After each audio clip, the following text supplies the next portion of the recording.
નમસ્કાર વિદ્યાર્થી મિત્રો, અગાઉના લેક્ચરની અંદર આપણે તત્વયુગ્મિતિ એટલે કે સ્ટાઇકોમેટ્રી સુધી આપણે ચર્ચા કરી છે. આજે આપણે નવો ટોપિક આપણે વાત કરીએ મર્યાદિત ઘટક, જેને આપણે સીમિત પ્રક્રિયક તરીકે આપણે ઓળખવામાં આવે છે. તો જો કોઈ રાસાયણિક પ્રક્રિયામાં એક કરતાં વધુ પ્રક્રિયકો ભાગ લેતા હોય તો કેટલીકવાર એવું બને છે કે જેથી ભાગ લેતા પ્રક્રિયકો પૈકી કોઈ એક પ્રક્રિયક ઝડપથી વપરાઈ જાય છે, તેને કારણે પ્રક્રિયા અટકી પડે છે. તો તે સમયે બીજા પ્રક્રિયકો પ્રક્રિયા કર્યા વગરના અમુક પ્રમાણમાં બાકી રહે છે. તો આમ જે પ્રક્રિયક વપરાઈ જવાને કારણે પ્રક્રિયા અટકી જાય છે તે પ્રક્રિયકને આપણે સીમિત પ્રક્રિયક એટલે કે મર્યાદિત ઘટક તરીકે આપણે ઓળખી શકીએ છીએ. ફોર એક્ઝામ્પલ તરીકે આપણે વાત કરીએ કે Na2CO3 sodium carbonate plus twice mall HCl બંને એકબીજા સાથે પ્રક્રિયા કરીને આપણને 2 મોલ્સ અહીંયા આપણને NaCl 1 મોલ H2O અને 1 મોલ CO2 એ આપણને બનાવે છે. તો અહીં આપણે વાત કરીએ કે 1 મોલ Na2CO3 સાથે 2 મોલ હાઇડ્રોજન ક્લોરાઇડ એટલે કે 2 મોલ HCl પ્રક્રિયા કરે છે. સોરી, અહીં આપણે ફરીથી વાત કરીએ કે 1 મોલ Na2CO3 સાથે 2 મોલ HCl પ્રક્રિયા કરે છે. જો આપણે 2 મોલ Na2CO3 સાથ લઈએ અને 2 મોલ HCl લઈએ તો 1 મોલ Na2CO3 જે છે એ 2 મોલ HCl સાથે પ્રક્રિયા કરે છે ત્યારે સંપૂર્ણ પ્રક્રિયાની અંદર HCl વપરાઈ જાય છે.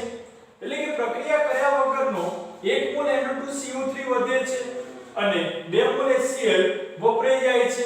તો HCl વપરાઈ જવાને કારણે HCl ને આપણે સીમિત પ્રક્રિયક એટલે કે મર્યાદિત ઘટક તરીકે આપણે ઓળખીએ છીએ કે 1 મોલ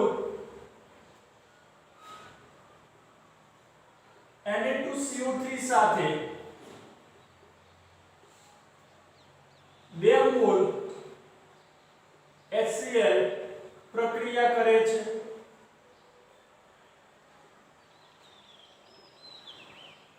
જો 2 મોલ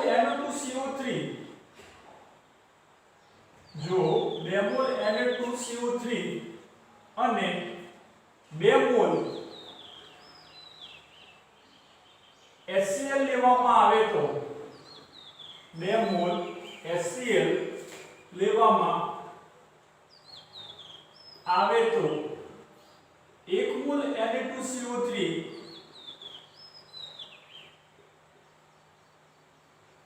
2 મોલ HCl સાથે પ્રક્રિયા કરશે. 2 મોલ HCl સાથે પ્રક્રિયા કરશે ત્યારે પ્રક્રિયામાં તમામ HCl વપરાઈ જાય છે.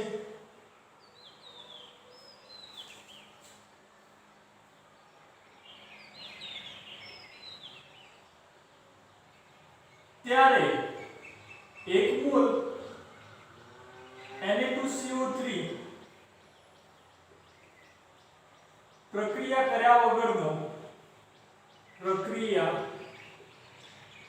કર્યા વગરનો બાકી રહેશે.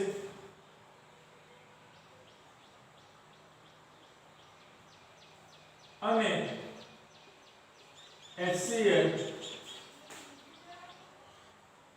વપરાઈ જવાને કારણે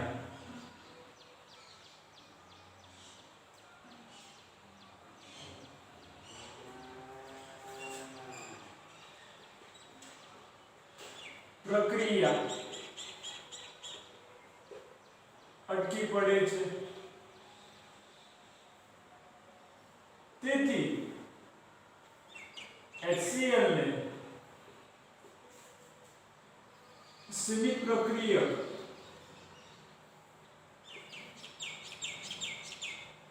કહે છે. વિદ્યાર્થી મિત્રો એ આપણે વાત કરીએ છીએ કે 1 મોલ Na2CO3 સાથે 2 મોલ HCl પ્રક્રિયા કરે છે ત્યારે જોઈએ આપણે 2 મોલ Na2CO3 સાથે 2 મોલ HCl લેવામાં આવે તો 1 મોલ Na2CO3 એ 2 મોલ HCl સાથે પ્રક્રિયા કરે છે ત્યારે પ્રક્રિયામાં તમામ HCl વપરાઈ જાય છે જેને કારણે પ્રક્રિયા અટકી પડે છે હવે પ્રક્રિયામાં 1 મોલ Na2CO3 પ્રક્રિયા કર્યા વગરનો બાકી રહે છે જે ત્યારે 2 મોલ HCl જે છે એ તમામ પ્રક્રિયાની અંદર વપરાઈ જાય છે અને પ્રક્રિયા અટકી પડે છે જેથી HCl ને આપણે લિમિટિંગ રિએજન્ટ એટલે કે સીમિત પ્રક્રિયક અથવા તો મર્યાદિત ઘટક તરીકે આપણે ઓળખવામાં આવે છે ફોર એક્ઝામ્પલ તરીકે આપણે વાત કરીએ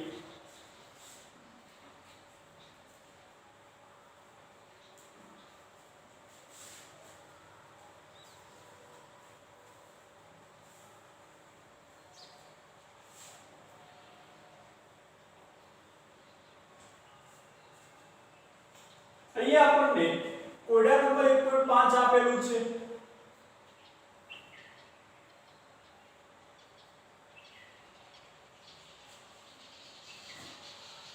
કોયડા નંબર 1.5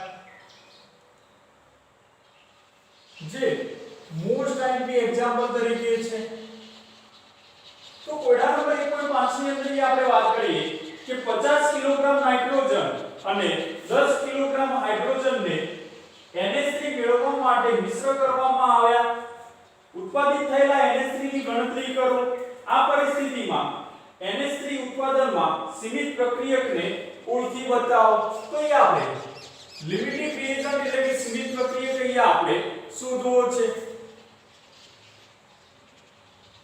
કે નાઇટ્રોજન જે છે એ 3 મોલ હાઇડ્રોજન સાથે પ્રક્રિયા કરી અનુવર્તી આપણને 2 મોલ એમોનિયા બનાવે છે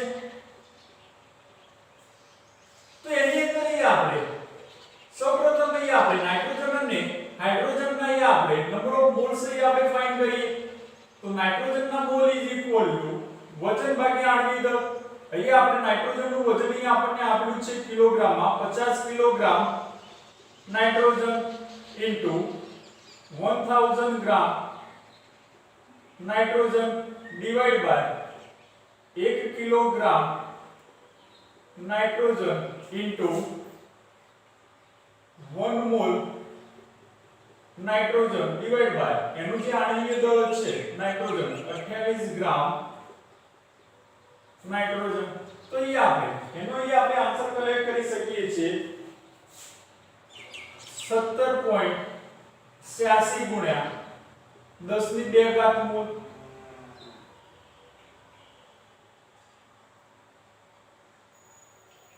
તે જ રીતે આપણે હાઇડ્રોજનના મોલ અહીંયા આપણે ફાઇન્ડ કરીએ તો હાઇડ્રોજનના mole is equal to hydrogen કે જેનું માટે આપણને માસ આપેલું છે 10 kilogram hydrogen into 1000 gram hydrogen divide by 1 kilogram hydrogen into 1 मोल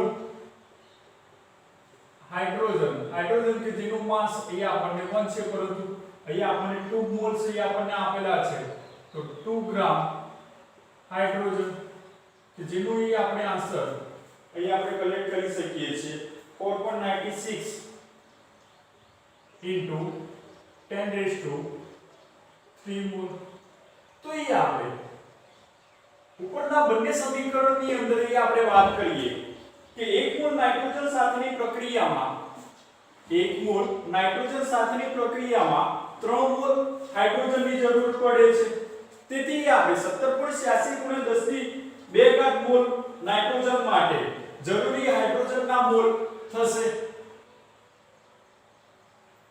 તો એ આપણે લખી શકીએ કે ઉપરના સમીકરણમાં 1 મોલ નાઇટ્રોજન સાથે 1 મોલ નાઇટ્રોજન સાથે 3 મોલ હાઇડ્રોજનની જરૂર પડે છે તેથી 86 ગુણ્યા 10 ની 2 ઘાત મોલ નાઇટ્રોજન માટે જરૂરી હાઇડ્રોજનના મોલ થશે, જરૂરી હાઇડ્રોજનના મોલ થશે. તો therefore અહીં આપણે લખી શકીએ કે 17.86 ગુણ્યા 10 ની 2 ઘાત મોલ ગુણ્યા 3 મોલ હાઇડ્રોજન ભાગ્યા 1 મોલ નાઇટ્રોજન. તો therefore અહીં આપણને આન્સર મળશે 5.36 ગુણ્યા 10 ની 3 ઘાત 5.36 ગુણ્યા 10 ની 3 ઘાત મોલ હાઇડ્રોજન અહીં આપણે કલેક્ટ કરી શકીએ છીએ. તે જ રીતે આપણે લખી શકીએ કે પરંતુ આપણી પાસે 4.96 ગુણ્યા 10 ની 3 ઘાત મોલ હાઇડ્રોજન જ છે, તેથી હાઇડ્રોજન એ સીમિત પ્રક્રિયક તરીકે હશે. પરંતુ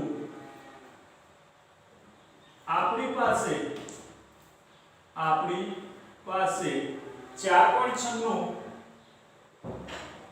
ગુણ્યા 10 ની 3 ઘાત મોલ હાઇડ્રોજન જ છે, તેથી ડાયહાઇડ્રોજન એ સીમિત પ્રક્રિયક થશે. તેથી આપણે લખી શકીએ કે ડાયહાઇડ્રોજનમાં જે આપણને મોલ છે 4.96 ગુણ્યા 10 ની 3 ઘાત ગુણ્યા 2 મોલ એમોનિયા 2 મોલ એમોનિયા ભાગ્યા 3 મોલ હાઇડ્રોજન. તો એના માટે આપણને આન્સર મળશે 3.30 ગુણ્યા 10 ની 3 ઘાત મોલ એમોનિયા.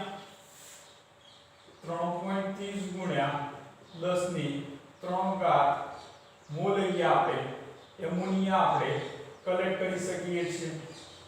હવે અહીંયા આપણે એને ગ્રામમાં ફેરવીએ તો ગ્રામમાં ફેરવવા માટે કે આપણી જોડે અહીં આપણને આન્સર મળ્યો છે 3.30 ગુણ્યા 10 ની 3 ઘાત મોલ એમોનિયા. એમોનિયા કે જેનું વજન અહીં આપણે જાણીએ છીએ 17 ગ્રામ એમોનિયા થશે ભાગ્યા 1 મોલ અહીં આપણે એમોનિયા લખી શકીએ. તો therefore 3.30 ગુણ્યા 10 ની 3 ઘાત ગુણ્યા 17, તો therefore આપણને આન્સર મળે છે 5.61 ગુણ્યા 10 ની 3 ઘાત ગ્રામ એમોનિયા થશે. જો એને આપણે કિલોગ્રામમાં કન્વર્ટ કરીએ તો 5.61 કિલોગ્રામ અહીંયા આપણને એમોનિયા મળશે. તો વિદ્યાર્થી મિત્રો કે એક્ઝામ્પલની અંદર આપણને લિમિટિંગ જે રિએજન્ટ છે એટલે કે સીમિત પ્રક્રિયક અથવા તો મર્યાદિત જે ઘટક છે જે આપણને ડાયહાઇડ્રોજન અહીંયા આપણને થશે, જે વારંવાર એક્ઝામની અંદર પૂછાતો આવતો ક્વેશ્ચન છે. નેક્સ્ટ અહીં આપણે વાત કરીએ કે તુલ્યભાર ઇક્વિવેલન્ટ વેટ્સ ની અંદર આપણે વાત કરીએ. થોડું આપણે એક્સ્ટ્રા સમજીએ છીએ જે એક્ઝામ્પલ્સ ની અંદર આપણને યુઝફુલ થશે.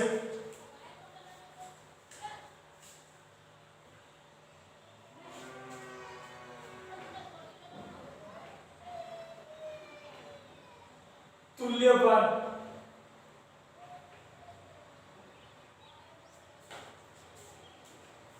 જેને આપણે ઇક્વિવેલન્ટ વેટ્સ તરીકે આપણે ઓળખીએ છીએ. તો તુલ્યભાર એટલે શું કે હાઇડ્રોજનના 1 ગ્રામ સાથે ઓક્સિજનના એ 8 ગ્રામ સાથે અથવા તો ક્લોરીનના 35.5 ગ્રામ સાથે જોડાતા પદાર્થના વજનને આપણે તુલ્ય ભાર તરીકે આપણે ઓળખીએ છીએ. તુલ્ય ભાર એટલે કે હાઇડ્રોજનના 1 ગ્રામ સાથે અથવા ઓક્સિજનના 8 ગ્રામ સાથે અથવા ક્લોરીનના 35.5 ગ્રામ સાથે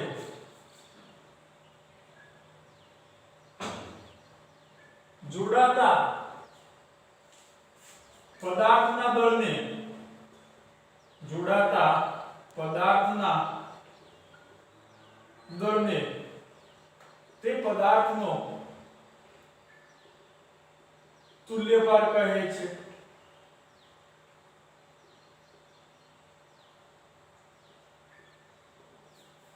તો તુલ્ય ભાર એટલે કે ઇક્વિવેલેન્ટ વેટ માટે આપણે ડેફિનેશન આપીએ કે હાઇડ્રોજનના 1 ગ્રામ સાથે અથવા તો ઓક્સિજનના 8 ગ્રામ સાથે અથવા તો ક્લોરીનના 35.5 ગ્રામ સાથે જોડાતા પદાર્થના દળને એટલે કે વજનને આપણે પદાર્થને આપણે તુલ્ય ભાર તરીકે ઓળખીએ છીએ.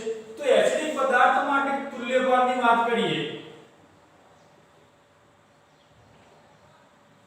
એસિડિક પદાર્થ માટે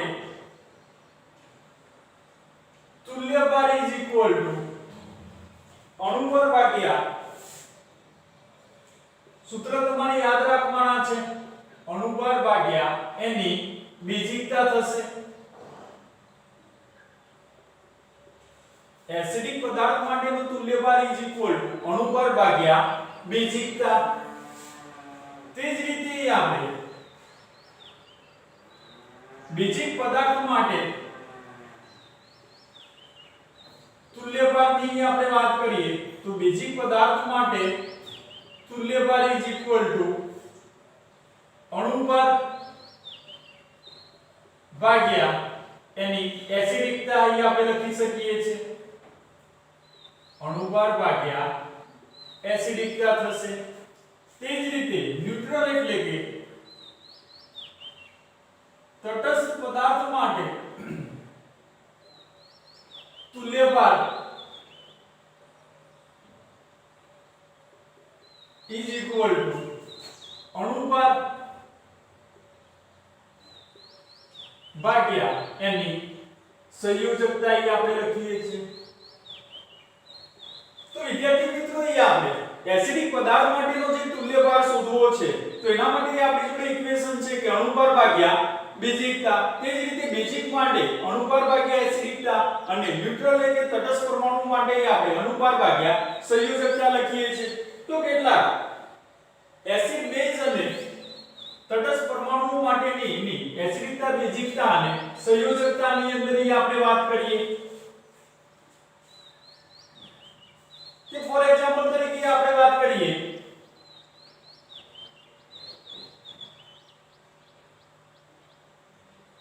એસિડિક પદાર્થ માટેની આપણે વાત કરીએ તો એની આપણે બેઝિકતા લખીએ.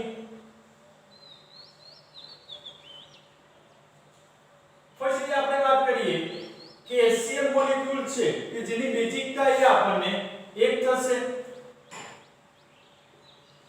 HNO3 છે કે જેની બેઝિકતા 1 થશે. H2SO4 સલ્ફ્યુરિક એસિડ છે કે જેની બેઝિકતા 2 થશે. H3PO4 જેને આપણે ફોસ્ફોરિક એસિડ કહીએ છીએ જેની બેઝિકતા 3 થશે.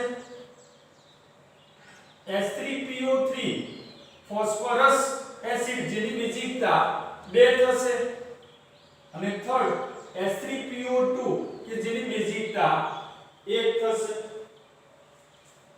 તો એ આપણે એસિડ પદાર્થો એ આપણને આપેલા છે એની અહીં આપણે બેઝિકતા છે જે યાદ રાખવી છે કે HCl જે છે કે જેની બેઝિકતા 1 છે, HNO3 કે જેની બેઝિકતા 1 છે, H2SO4 કે જેની બેઝિકતા 2 છે, H3PO4 કે જેની બેઝિકતા 3 છે, H3PO3 કે જેની બેઝિકતા 2 છે, H3PO2 કે જેની બેઝિકતા 1 છે. તો અહીં આપણે વાત કરીએ કે દરેકની અંદર એ આપણને H+ આયન HCl ની અંદર એક H+ આયન છે એટલે માટે બેઝિકતા 1 છે, HNO3 ની અંદર એક H+ આયન છે એટલા માટે બેઝિકતા 1 છે, H2SO4 ની અંદર 2 H+ આયન જોડાયેલા છે એટલા માટે એની બેઝિકતા 2 છે, H3PO4 ની અંદર એ આપણે વાત કરીએ કે મિડલ એટમ જે છે ફોસ્ફરસ છે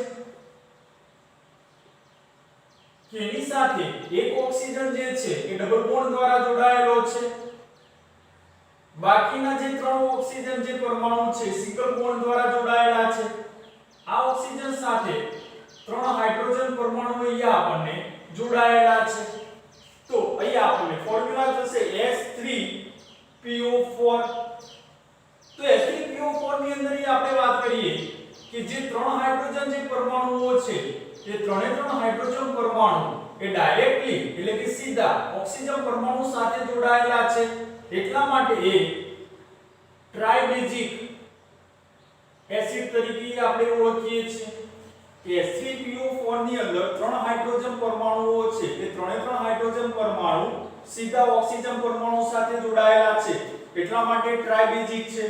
જ્યારે H3PO3 મોલેક્યુલ્સ ની અંદર આપણે વાત કરીએ ફરીથી આપણે વાત કરીએ કે H3PO4 જે મોલેક્યુલ છે જો PO4 આયન હોય તો આપણે એની પાછળ આપણે ઇંક પૂર્વક લગાવીએ છીએ.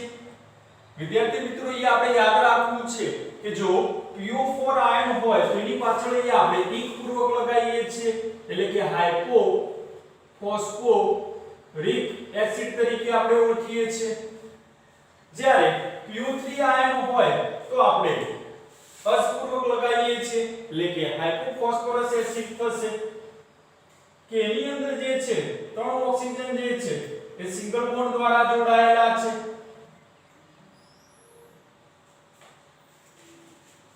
એની સાથે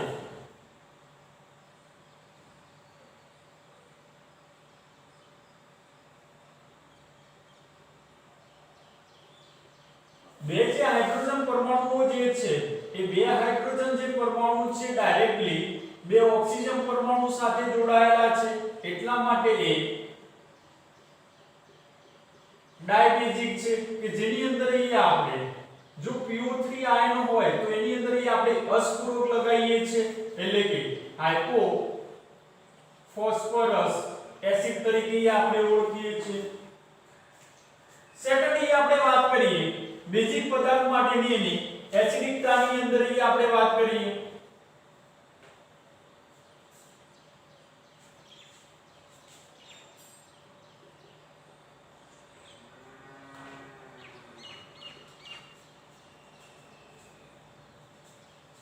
KOH કે જેની અંદર એક OH- આયન છે એટલા માટે એની એસિડિકતા 1 થશે.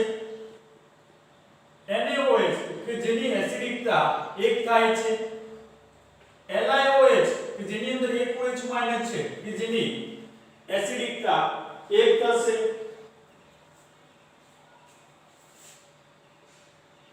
MgOH twice કે જેની અંદર બે OH- આયન છે તેથી એની એસિડિકતા 2 થશે. CaOH twice કે જેની અંદર બે OH- આયન જોડાયેલા છે એટલા માટે એની એસિડિકતા 2 થશે. AlOH thrice એલ્યુમિનિયમ ટ્રાઇહાઇડ્રોક્સાઇડ કે જેની અંદર 3 હાઇડ્રોક્સાઇડ જોડાયેલા છે એટલા માટે એની એસિડિકતા 3 થશે. સેકન્ડલી આપણે વાત કરીએ તટસ્થ પરમાણુ માટે આપણે વાત કરીએ કે જેની અહીં આપણે સંયોજકતા આપણે લખીએ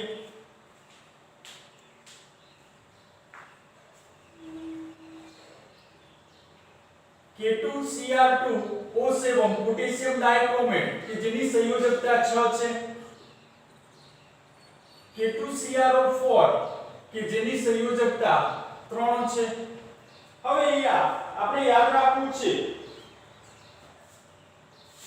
કે પોટેશિયમ પરમેંગેનેટ KMnO4 જો એસિડિક માધ્યમમાં જોડાયેલો હોય તો તો એની સંયોજકતા 5 છે। જો બેઝિક માધ્યમમાં જોડાયેલો હોય તો એની સંયોજકતા 3 છે અને જો તટસ્થ માધ્યમમાં જો જોડાયેલો હોય તો એની સંયોજકતા 1 છે।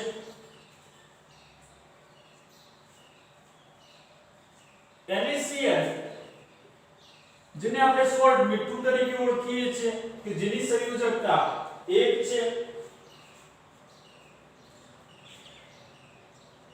BaCl2 બેરિયમ ડાઇક્લોરાઇડ કે જેની સંયોજકતા 2 છે। Na2CO3 કે જેની સંયોજકતા 2 છે।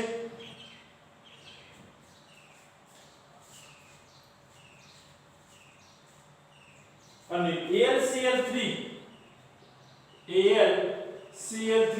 કે જેની સંયોજકતા 3 છે।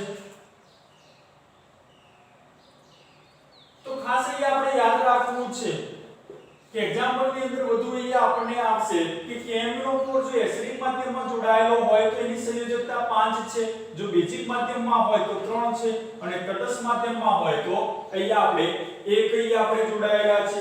આ ઉપરાંત અહીંયા વિદ્યાર્થી મિત્રો અહીંયા આપણે તુલ્યભાર વિશે આપણે સમજૂતી પ્રાપ્ત કરી છે કે જેની અંદર એસિડિક બેઝિક અને તટસ્થ પરમાણુ પદાર્થોના આપણે તુલ્યભાર માટેના ઇક્વેશન અને કઈ રીતની એની એસિડિકતા બેઝિકતા કે સંયોજકતા છે એ આપણે ફાઇન્ડ કરેલી છે। તો એની માપન માટેની જે પદ્ધતિઓ છે એ અગાઉના નેક્સ્ટ લેક્ચરની અંદર આપણે ચર્ચા કરીશું। Thank you.